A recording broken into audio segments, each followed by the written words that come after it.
32 сабақ. Менің көшем. Сен көшедегі көрікті жерлерді сипаттауды үйренесің. Әр адамның өзінің туған жері бар. Онда оның ата-анасы тұрады. Әркімнің ондай үйі ауылда немесе қалада болуы мүмкін. Үйлер көше бойында орналасады. Сол көшемен сен мектепке барасың, мектептен үйге қайтасың. Онда достарыңмен бірге серуендейсің. Сұрақ: көшелерге не себепті белгілі адамдардың есімі беріледі? Сыныптастарыңмен ой бөліс. Бұл баланың сөзі. Мен Алматы қаласындағы Абай даңғылында тұрамын. Ол даңғылдың аты қазақтың ұлы ақыны Абай Құнанбаевтың құрметіне қойылған. Бұл даңғылда ұлттық кітапхана бар.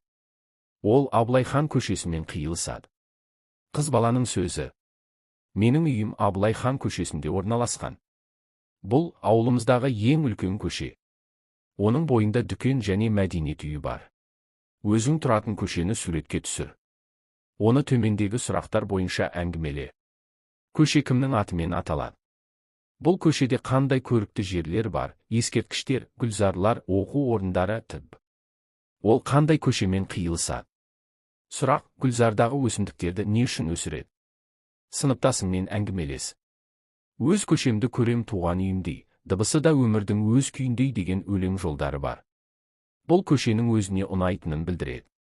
Сен өз көшең туралы өлең жолдарын құрастырар ма едің? Көшенің көркеюіне қандай үлес қосар едің?